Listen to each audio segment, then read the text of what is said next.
Hello everybody and welcome to Forever Football on Forever Sports for today's review of Matchday 25 in the English Premier League. A very interesting weekend of football where pretty much the top four race didn't really move, and I think that what we're going to see if we look at the results and we look at the table, for example, is three teams with huge missed opportunities to try and make gains on the top four. Whereas Manchester City with a 4-0 victory over Norwich have gone just so clear, whilst Chelsea were away winning the Club World Cup to their credit. You know, Manchester City have been in the Premier League just putting in those results, and they really are almost away basically with it. You know, you can almost sort of get to the stage where you can basically sort of hand Manchester City the Premier League title at the moment. And in fact, what's becoming more interesting at the moment is very much a relegation race and your race for the top four, because it's all pretty much said and done in terms of who will actually probably win the Premier League this season. But before we look at some of the results, the performances, what to take out of it and what to expect moving forward, please do smash like on the video and subscribe to the channel as well. We will be getting back to our regular football stuff, so hopefully plenty more of this to come. So in terms of the results, this is what we saw this weekend. It all started up with a very frustrating, especially as a Manchester United fan, a very frustrating 1-1 draw against Southampton. And it's unfortunately, you know, it's the same thing that we've been seeing all season over the last 2 months under Ralph Rangnick, where Manchester United are starting off very well in the first half and looking very good, and then in the second half they just can't keep up the intensity and they sort of drop out, and they just can't keep the intensity up. You know, so 1-0 at half time, you're thinking, right, there we go and get a second goal. And what was frustrating, what was almost quite damning, was after the match when, you know, Ralph Hasenhüttl went and addressed the media. He basically said, we know how to beat Manchester United. He said they're very vulnerable after the break and they can't keep up the intensity. So it was pretty apparent. Now you look at some of the stats: ball possession pretty even, more shots from Southampton, more on target from United. United's potency at the moment is their issue. They'll talk about the defense, you'll talk about, you know, Harry Maguire, but the reality is almost 100 shots over the last few games and about 3-4 goals.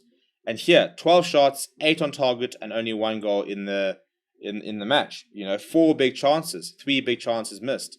Now, for me, that is far more damning than you know, your defensive record. You know, David De Gea only making 3 saves across the entire match. You know, it's pretty damning that whilst the defense is getting the most slack, it's the lack of potency up front, which is what's affecting United. Brentford, Crystal Palace then playing out to a 0-0 draw. Looking very comfortable on both sides. You know, at the moment it's sort of more about them, you know, where will they land up as opposed to worrying about relegation, as opposed to competing for top 4. I think Crystal Palace have grown in leaps and bounds this year under Patrick Vieira. Brentford are looking very good. They're a side that I think will look quite comfortable in the Premier League. They've been, you know, teetering around being able to get in the Premier League for a number of years, and now they're here. They do look like a side which will be an entertaining side in the future, in terms of one of those sides that can become a bit of a bogey side that is never an easy victory. And then Everton beating Leeds United 3-0. What was big to see was a huge performance from Donny van der Beek, who has moved to Everton, obviously from United, to try and get more game time, and it's exactly what sort of the game that we saw him play, and starting for the first time. But for Leeds, you know, I think as a Leeds fan, obviously it's very... Not as I'm saying, if I were a Leeds fan, it's great to be back in the Premier League, but I think there's a lot of hype around Marcelo Bielsa, and you can understand why. You know, he's very systematic in the way he plays. You know, can create some very good systems, but I think that Leeds, for me, are far too beatable in this league. You know, they can get results. They've got a very nice attacking setup. They're not a difficult team to score against, and as soon as you're not a difficult team to score against, you know, games can turn out quite quickly. We then saw Brighton beating Watford. Watford, you know, 3 losses. I think it's 2 points in the last 5 games from them. So it's relegation form. Them and Burnley are very, very much looking set to go down because they just can't find the results. For Brighton, they continue to look very good under Graham Potter. He's being linked with moves to bigger clubs. It'll be interesting to see if he does manage to stay at Brighton. And, you know, if you look at the stats here, it's a team that likes to attack. You know, they dominate possession. They're getting shots off. They're getting shots on target. It could have been a lot more than 2-0, which I think is the positive thing. And then we saw Norwich being outplayed by Manchester City, which you kind of expect. For me, Norwich, again, you know, they're a side. We look at the table. Daniel Farke, I think, is a fantastic manager. He's got them up to the Premier League twice now, but they're a side that never look comfortable in the Premier League. and they just got completely outplayed. Just 29% of the possession, 8 shots, 3 on target, compared to 22 shots by Manchester City, 9 on target. Just outplayed in every facet of the game. 281 passes across the entire game compared to 707. So it's not difficult to see where their issues lie. But yeah, and then we saw Liverpool beating Burnley 1-0, nothing too. It was a bit of a close game there, but statistically wise, I don't think Liverpool struggled that much. They just couldn't really find more than that one goal. Burnley are always a difficult side to score against, but unfortunately not difficult enough. And once again, not being potent enough in front of goal. To have 5 shots on target and not be able to score is an issue for a side like Burnley, who don't characteristically create a lot of chances.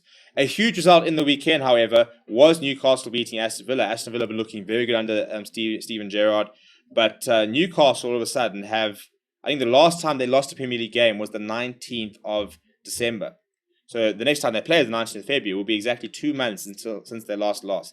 They are putting on a run. They are outside the relegation zone. Kieran Trippier scoring for the second game in a row. This is looking like a side that are going to stay up. And they didn't necessarily have the best of games in terms of being able to keep the ball, but they were accurate. I mean, they needed to be. And I think that's the biggest thing, especially when you're fighting for relegation. It's not about playing the best football. It's not about dominating games. It's about finding a way to get points and to be dominated with 63% possession, chasing the ball a lot, having to make lots of tackles, having to make lots of clearances, and still being able to get that point. That's the sort of game that will keep you up in the Premier League. The biggest losers this weekend have got to be Spurs, whose quest for top 4 looks all but over after going down to Wolves 2-0, 2 goals in the second half, doing the job there. And Antonio Conte just not being able to get the results. And it's an interesting situation for Spurs because they're going to struggle to keep the likes of a Harry Kane, a Son Heung-min. Antonio Conte will want investment from Daniel Levy this summer. He'll want to see signings come in. He wants to build a squad that's good enough for him to play his football. This side currently isn't. You can dominate possession, you can have shots on target and stuff like that, but if you're not scoring the goals and you're not keeping compact enough in the defense, you lose matches like this. And then finally, speaking of top 4 race, a big blow for West Ham as well. 1-1 at half time for Leicester, 2-2. In fact, West Ham will take the point because it was a 92nd minute, 91st minute equaliser from Craig Dawson. But they had, with Manchester United dropping points, with Spurs losing and almost being out of it, West Ham had a massive opportunity to try and make some top 4 gains and didn't quite manage to take it. So if we look at the table, this is how it's currently looking like. And the form kind of says it all, doesn't it? West Ham, there's 2 losses in this draw. They'll be frustrated in the last sort of 5 games. Manchester United are not losing matches at the moment necessarily in the league, but they're struggling to win them. 3 draws in the last 5 from a team like Manchester United is not good enough because that is, you're looking at that's 9 points in the last 5, despite not losing a game. You've got Arsenal, who lost a game in the last 5 and taken 10 points. So wins are just so much more valuable. You want to be winning one game. Winning one game and losing 2 is exactly the same as 3 draws. So, wins are what you need in the top 4 race. So, if you're looking at it, West Ham currently sitting with 1 point advantage. That's what I'm saying. And they have played a game more. So, a win for them yesterday would have taken them up to 43 points. And that would have meant that they couldn't have been overtaken by, for example, Manchester United. Arsenal suddenly looking very good for the top 4 because they've got 2 games in hand. They're sitting on 39 points. One is against Chelsea. But they've got 3 games in hand on West Ham. So, that's what I'm saying. The top 4 race is looking pretty interesting. Even Wolves, for example, if they were to go on a bit of a run and win another 2 games, could suddenly be in and around the conversation. Chelsea looking pretty comfortable there, as are Liverpool. But Manchester City, they've got a 9-point lead on the top of the Premier League table. Yes, Liverpool have got a game in hand. They can move up to sort of 57 points. That would still be a 6-point advantage. And the problem is that this Manchester City team just doesn't look like losing. But if you're looking at the relegation battle, so I'm saying Newcastle are out of the relegation battle, and they've got a game in hand on Norwich. So if they were to win that, they'll move up to 24 points, which is well clear of Norwich. So you think that this is what I'm saying. You're looking at the form, and arguably the next best form after that is a Wolves. But even then, they've lost a game. So Newcastle look to be turning the corner, and I think they are going to stay up. And then what is a very exciting project will continue to be able to prosper.